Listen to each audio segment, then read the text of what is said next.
ሰላም ጤና ይስጥልኝ እንደምንቆያችሁ ጊዜያችሁ መልካም ጥሩ እንደነበር ተስፋ አደርጋለሁ። ዛሬ ደግሞ ስለ ኤስቲኤስ ቆጣሪ ምንነትና እንዴት እንደምንሞላ እናያለን። ከዛ በፊት ግን ዩቲዩብ ቻናሌን ላይክ፣ ኮሜንት፣ ሰብስክራይብ በማድረግ ቤተሰብ ትሆኑ ዘንድ ጋብዛለሁ። ይህን ስለምታደርጉ ክብረት ይስጥልኝ። ይህ ቴክኖሎጂ ኤስቲኤስ ቆጣሪ ወይንም ስታንዳርድ ትራንስፈር ስፔሲፊኬሽን ይባላል። ማለትም በዓለም አቀፍ ደረጃ የቅድመ ክፍያ ወይንም ፕሪፔድ የኤሌክትሪክና የውሃ አገልግሎት መለኪያዎችን ለመቆጣጠር የሚያገለግል የቴክኖሎጂ መስፈርት ነው።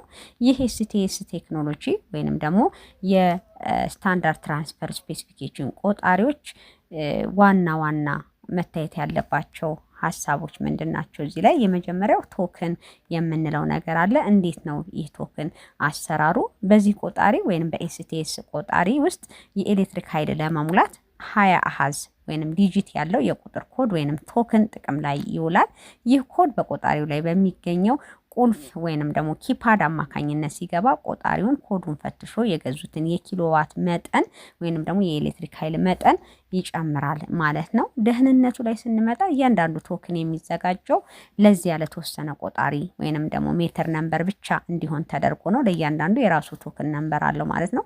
ስለዚህ ለአንድ ቆጣሪ የተቆረጠ ቶክን ለሌላ ቆጣሪ ሊሰራ አይችልም ማለት ነው። ይህ ደግሞ ስርቆትና ማጭበርበርን ይቀንሳል ማለት ነው። ሌላ ደግሞ ይሄ ኢንተርኦፕሬቢሊቲ የምንለው ባህሪ ያለው ይሄ ኤስቲኤስ ቆጣሪ ዓለም አቀፍ መመዘኛ በመሆኑ በተለያዩ ኩባንያዎች የተመረቱ የተለያዩ አይነት ቆጣሪዎችና የሽያጭ ማሽኖች እርስ በርሳቸው እንዲግባቡ ያደርጋል ማለት ነው። ይህም ደግሞ የአንድ ሀገር የኤሌክትሪክ ኃይል አገልግሎት ሰጪ ድርጅት ከተለያዩ አምራቾች የሚመጡ ቆጣሪዎችን ቢገዛ ወይንም ደግሞ እንዲገዛ ያስችለዋል ማለት ነው። ጥቅሞቹ ምንድናቸው? እነዚህ ኤስቲኤስ ወይንም ደግሞ ስታንዳርድ ትራንስፈር ስፔሲፊኬሽን ያላቸው ቆጣሪዎችን ስንጠቀም ለተጠቃሚው ምንድነው የተጠቀሙትን ያህል ብቻ እንዲከፍሉ ያደርጋል። የዕዳ ክፍያ ውስጥ አይገባም እና በማንኛውም ሰዓት በሞባይል ወይንም በሽያጭ ማዕከላት ቶክን በመግዛት መጠቀም ይችላል ወይንም መግዛት ይችላል ማለት ነው። ይህ ለተጠቃሚው የሚሰጥ ጥቅም ነው። ለአገልግሎት ሰጪው ወይንም ደግሞ ለተቋማት ደግሞ የቆጣሪ አንባቢዎችን ወደ የቤቱ መላክ አይጠበቅበትም። እንዲሁም ክፍያን ቀድሞ ስለሚሰበስብ ለስራ ማስኬጃም ይረዳዋል ማለት ነው። ይህ በጥቂቱ ስለ ኤስቲኤስ ቆጣሪ ወይንም ደግሞ ስለ ስታንዳርድ ትራንስፈር ስፔሲፊኬሽን ቆጣሪዎች ያለ መረጃ ነው ማለት ነው። ስለዚህ እንዴት አድርገን እንሞላለን የሚለውን ደግሞ እናያለን ማለት ነው። የኤስቲኤስ ቆጣሪዎች ቤቶ ሆነው በሁለት መንገድ ይሞላሉ። የመጀመሪያው በስልኩ ተጠቅመው የሚሞሉት ሲሆን ኔትወርክ ሲያስቸግሮ ከስተመር ዩኒት ኢንተርፌስ ወይም ከቆጣሪው ጋር በተሰጠው መሳሪያ ተጠቅመው መሙላት ይችላሉ። በስልኩ ለመሙላት የሚመቸውን የክፍያ አማራጭ ይጠቀሙ።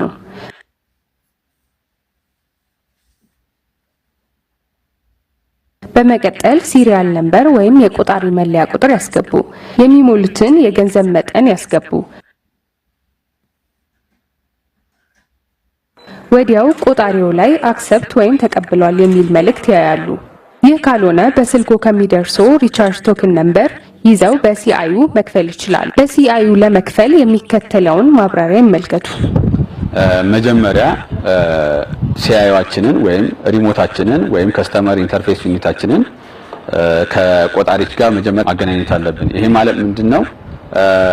ለሁሉም ቆጣሪ ሲአዩአችን ላይ ገብተን 59 69 86 86 ካለን በኋላ የኛን መለያ ቁጥር የቆጣሪያችንን መለያ ቁጥር ያ ማለት 37 ብሎ የሚጀምረው ማለት ነው መለያ ቁጥራችንን ወይም የመብራት ኃይል ንብረት ቁጥር የቆጣሪው ንብረት ቁጥርን ሲአዩአችን ላይ ወይም ዲቫይሳችን ላይ እናስገባለን። ሰማይ ኪፓዷን ከነካናት በኋላ እሷን ከነካናት በኋላ አክሴፕት ይለናል። ቆጣሪው ተገናኝቷል ማለት ነው። አክሴፕት ካለ ኔትወርክ አስቸግሮን የሞላ ነው ብር ወደ ቆጣሪያችን ካልገባ ሪቻርጅ ቶክን ወይም ክሬዲት ቶክን ወይም ከንግድ ባንክ ላይም ያለ ነው አዋሽ ባንክ ላይም ቴሌብር ላይ የምናገኛትን ያችን ቶክን ምን እናረጋታለን? 20 ዲጂት ናት። እሷን 20 ዲጂቷን ሲአዩአችን ላይ እናስገባለን ማለት ነው። ካስገባን በኋላ አሁን ምን እናረጋለን? ብሉ ኪፓዷን እንነካታለን። ብሉ ኪፓዷን ከነካን በኋላ ምን አረገ ማለት ነው? አክሴፕት ካለ ገብቷል ማለት ነው። ያለንን ያስገባነውን ብር ለማወቅ 170 ኦባይስ ኮድ አለ 170 170 ብለን ብሉ ኪፓዷን ስነጋ የቀሪ ሂሳባችንን ማወቅ እንችላለን ማለት ነው። ከዛ በተጨማሪ ደግሞ ኒውትራል ላይን ከረንት ለማወቅ ደግሞ 0.80 ብለን ኢንተር በምንልበት ጊዜ የኒውትራል ላይን ከረንታችንን ማወቅ እንችላለን። ብዙ አይነት ጥቅም ያላት ሲአይኦ ናት። እቺ ሲአይኦ የምትሰራው በባትሪ ይሰራል። ሁለተኛ ደግሞ በፓወር ላይን ኮሚኒኬሽን እችን ከቆጣሪ ጋር ተያያዥነት ያላቸው ቆጣሪዎች ከሶኬቶች ጋር ከነሱ ጋር ሄደን እንሰካለን። ሰክተን እያንዳንዱን ቆጣሪው ላይ ያለውን መረጃ ማወቅ እንችላለን ማለት ነው።